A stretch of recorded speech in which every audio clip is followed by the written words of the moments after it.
சந்தோஷமா? நல்ல சந்தோஷம். சரி, உங்களோட அம்மா அப்பா தங்கச்சிக்கு என்ன சொல்ல போறீங்க? நன்றி, தேங்க்யூ. எதிர்பார்க்கல, பட் செய்ததுக்கு ரொம்ப ரொம்ப தனியாக இருக்கிறேன். என்னை கவலைப்படாமல் வச்சு செய்ததுக்கு நன்றி, தேங்க்யூ. என்ன கூடுதலாக கிங்கன்னு கூப்பிட்றது அவே தான். எனக்கு அப்படி கேள்விப்படணுன்னு சொல்லி யாருமே இல்லையே. வெளியில் நான் யாரையும் வச்சிருக்கிறது இல்லை. அம்மா தங்கச்சி இது வேறு யாரையும் வச்சிருக்கிறது இல்லை. அந்தளவுக்கு எங்களுக்கு யாரும் இல்லை. எனக்கு எந்தளவுக்கு யாருமே இல்லை. யாருமே இல்லை. நோ நான் அடி சொல்லுவேன், இது எங்கிற வீட்டிலேருந்து தான் வந்திருக்க முடியும். இதோட வேறு இது நாங்கள் அப்படி யாருமே பாகுபாடு பார்த்து இல்லை, கோய்க்க மாட்டோம். எங்களுக்குள்ள அப்படி எதுவுமே இல்லை. வணக்கம். வணக்கம். நாங்கள் எம்ஆர் சர்ப்ரைஸ் கிஃப்ட்லேருந்து வரோம். Yes, okay. உங்களோட பேர்? அனுராஜ். அனுராஜ். எத்தனையாவது பர்த்டே இன்றைக்கு உங்களுக்கு? 25. சரி, உங்களோட 25வது பர்த்டே செலிப்ரேட் பண்ணுறக்கா சர்ப்ரைஸாக ஒரு சில கிஃப்ட் வந்திருக்கு. ஸோ யாரெல்லாம் அனுப்பியிருப்பாங்க? கூடுதலாக என்னோட அம்மாவும் தங்கச்சியாரும் தான் அனுப்பியிருக்கணும். ஏன் அம்மா அப்பா மட்டும்தான் அனுப்பணுமா? எனக்கு அவை மட்டும்தான் இருக்கணும். அதை விட வேறு உறவுகள் இருக்கலாம் இல்லையா? அதை விட ஏண்டா மாமா ஆண்டிமார், அதை விட வெளியே வேறு உறவுகள் இருக்காது. கூடுதலாக அம்மா அப்பா ஆண்டி மாமா, இதை விட வேறு இல்லை. சில வேலை கேர்ள் ஃப்ரெண்டாக இருக்கலாம் இல்லையா? அது சொல்லல, அது எனக்கு கேர்ள் ஃப்ரெண்டுன்னு சொல்லி இல்லை யாரும்.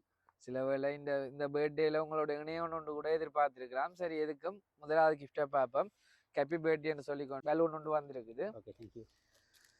யாரா இருக்கும்? அம்மா அப்பா தங்கச்சி இல்லாட்டி மாமா ஆண்டி, இவ்வளோ தான். எவ்வளோ வேறு யாரும் இருக்க மாட்டேன். சரி, ஒரு கேர்ள் ஃப்ரெண்டுகிட்ட இருந்து வந்திருந்தா அவங்கள்ட்ட அன்பை ஏற்றுக்கொள்வீங்களா இந்த இடத்துல? ஏற்றுக்கொள்வேன். கேர்ள் ஃப்ரெண்டு இப்போ கிஃப்ட் வந்தால் ஏற்றுக்கொள்வேன். கேர்ள் ஃப்ரெண்டுன்னு சொன்னால் என்னால் நம்ப முடியாது. எனக்கு அப்படி யாருமே கேர்ள் ஃப்ரெண்டு இல்லை. சில வேளை இந்த பிறந்த நாளில் ஃபர்ஸ்ட் டைம் உங்களுக்கு விஷ் பண்ணுறதோட இந்த தருணத்தில் தன்னுடைய அன்பை வெளிப்படுத்துறதுக்காக கூட அனுப்பி இருக்கலாம். இன்னும் அப்படி யாருமே இல்லை, கேர்ள் ஃப்ரெண்டு இல்லை.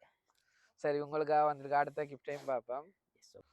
சரி, உங்களுக்காக ஹாப்பி பர்த்டே அனுன்னு சொல்லி ஸ்பெஷலாக கேக் கூட வந்திருக்குது. Okay, thank you. பிடிச்சிருக்கா கேக்? ஓகே. கேக்கில் நிறைய ஐடியம் இருக்குது.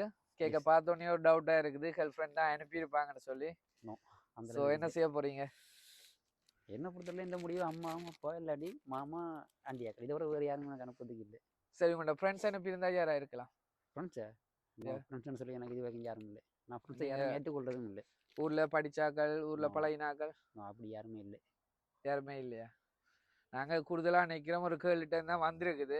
அப்போ தங்கச்சியாக இருக்குன்னு நினைக்கிறேன் கூடுதலாக.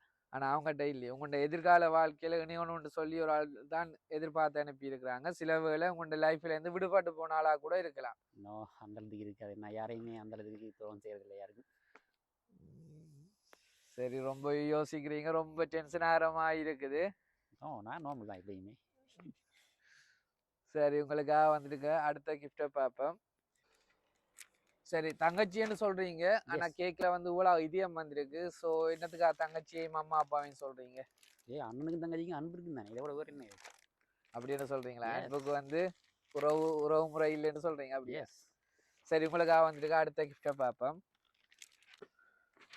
இதுல என்ன இருக்குமென்னு எதிர்பார்க்குறீங்க?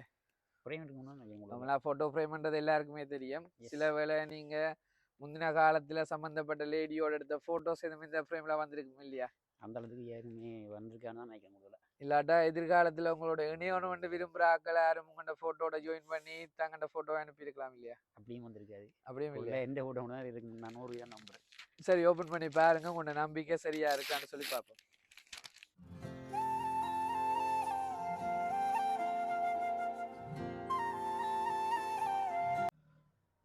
சரி, என்ன ஃபோட்டோ வந்திருக்குது?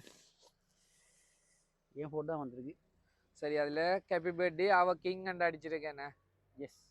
அப்போ உங்களை ராஜாவாக மதிக்கிறாங்க. அப்போ ஒரு குயின்கிட்டேருந்து தான் வந்திருக்கு, ராணிகிட்டேருந்து வந்திருக்கு இல்லையா? தங்கச்சி தான் வந்திருக்கு. ஏன் தங்கச்சின்றீங்க? ஃபோட்டோ ஃப்ரேம் பார்த்துட்டு தங்கச்சி என்ன அடிச்சிருக்கா? என்ன கூடுதலாக கிங்னு கூப்பிட்றது அவே தான். அவே தானே? எஸ். சரி, உங்களுக்கு எத்தனை தங்கச்சி மாதிரி இருக்கீங்க? அப்போ எந்த தங்கச்சி அனுப்பியிருக்குப்பாங்க? 2 தங்கச்சியும் சேர்த்து 2 பேரும் இல்லையே, ஒரு ஆள் தான் அனுப்பியிருக்கிறாங்களே. அப்போ பெஸ்ட் தங்கச்சியாக இருக்கும் கூடுதல. அப்போ மற்ற தங்கச்சி கோவிக்க போகிறாங்களே. நான் 2 பேரும் சேர்ந்து காசு கூட அனுப்பிடணும்னு நினைக்கிறேன் கூடுதல. இல்லையே. இல்லையா? சரி, அப்போ ஒரு கேள்விட்டேருந்து வேறு யார்கிட்டேருந்து வெளியிலேருந்து வந்திருந்தா? எனக்கு அப்படி கேர்ள் ஃப்ரெண்டுன்னு சொல்லி யாருமே இல்லையே. வெளியில் நான் யாரையும் வச்சிருக்கிறது இல்லை. அம்மா தங்கச்சி இது வேறு யாரையும் வச்சிருக்கிறது இல்லை. யாருமே இல்லை, ஃப்ரெண்ட்ஸ் யாருமே இல்லை. ஃப்ரெண்ட்ஸ்னு சொல்லி இது வரைக்கும் யாருமே இல்லை. சரி, வெளிநாடுலேருந்து வேறு யாரும் அனுப்பியிருந்தா? ஐரோப்பிய நாடுகள்லேருந்து யாரும் அனுப்பியிருக்கலாம்? அந்த அளவுக்கு எங்களுக்கு யாரும் இல்லை. எனக்கு எந்தளவுக்கு யாருமே இல்லை. யாருமே இல்ல. நோ நோ நான் அடி சொல்லுவேன் இது எங்கிற ஊர்ல இருந்து வந்திருக்க முடியும் இதோட வேற எதுவுமே இல்லை. சரி, உங்களுக்காக தங்கச்சி அனுப்பியிருக்கேன்னு சொல்றீங்க. அதுலயும் மூத்த தங்கச்சின்னு சொல்றீங்க. எஸ் ஆனா 2வது தங்கச்சி கோவிக்க போறாங்க. நாங்கள் அப்படி யாருமே பாகுபாடு பார்த்து இல்லை கோயிக்க மாட்டோம். எங்களுக்குள்ள அப்படி எதுவுமே இல்லை. சரி, உங்களுக்காக இந்த கிஃப்டை வந்து அனுப்பினது யாருன்னு சொல்லி பார்ப்போமா? எஸ் டென்ஷனாக இருக்கிற மாதிரி இருக்கு. நானா நான் எப்பயுமே நோம்பு தான் ஏற்கனவே சொல்லிட்டு தானே. சரி, உங்களுக்காக இந்த கிஃப்டை உங்களுடைய 2 தங்கச்சியும் அதோடைய அம்மா அப்பா அதாவது உங்களோட குடும்பம் தான் சேர்ந்து அனுப்பியிருக்கிறாங்க. உங்களோட பிறந்த நாள் வந்து சிறப்பாக இருக்கணும்னு சொல்லி எதிர்பார்த்துருக்குறாங்க. ஸோ இப்படி ஒரு சர்ப்ரைஸ் உங்களுக்கு வேறுமென்று எதிர்பார்த்தீங்களா? எதிர்பார்க்கல. அடிக்கிற குளிரிலையும் நள்ளிரவில் கிஃப்ட் கொடுக்கணும்னு சொல்லி விரும்பி இருக்கிறாங்க. ஸோ நாங்களும் அடிக்கிற குளிரன்னு பார்க்காம உங்களையும் ரோட்டில் வச்சு தர்ற நிலைமையில இருக்கிறோம். என்றாலும் அவங்களோட மகிழ்ச்சிக்காக நாங்கள் இதை செய்கிறோம். ஸோ சந்தோஷமா? நல்ல சந்தோஷம். சரி, உங்களோட அம்மா அப்பா தங்கச்சிக்கு என்ன சொல்ல போறீங்க? நன்றி, தேங்க்யூ. எதிர்பார்க்கல பட்டு செய்ததுக்கு ரொம்ப ரொம்ப தனியாக இருக்கிறேன். என்னை கவலைப்படாமல் வச்சு செய்ததுக்கு நன்றி, தேங்க்யூ. நீங்க தூரத்துல இருந்தாலும் கடல் கடந்திருந்தாலும் தங்களுடைய பாசம் வந்து விட்டு போகாதுன்னு சொல்ற வகையில இந்த கிஃப்ட் அனுப்பி இருக்கிறாங்க. அம்மா அப்பா உறவுன்ற அப்பால அண்ணன் தங்கச்சி உறவுன்றது மேன்மையானது. அந்த வகையில உங்களை கவலைப்படக்கூடாது. நீங்க நீண்ட காலம் சந்தோஷமா இருக்கணும்னு சொல்லி உங்களோட பிறந்த நாளை வித்தியாசமா வாழ்த்தி இருக்கிறாங்க. எனவே உங்களுடைய தங்கச்சி அம்மா அப்பா சார்பாகவும் எம்ஆர் சர்ப்ரைஸ் கிஃப்ட் சார்பாகவும் நாங்களும் பிறந்தநாள் வாழ்த்துக்களை தெரிவித்துக் கொள்கிறோம். அதோட உங்களோட தங்கச்சியாக்கள் இந்த நள்ளிரவிலையும் எங்களோட ஃபோன் லைன்ல இருக்கிறாங்க. ஸோ அவங்களோட நீங்களே கதைச்சு கொள்ளுங்க. நோட் பண்ணிருக்காங்க.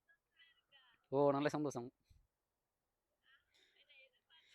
எதிர்பார்க்கல நீங்க செய்வீங்கன்னு எதிர்பார்க்கல. சரி ஓகே.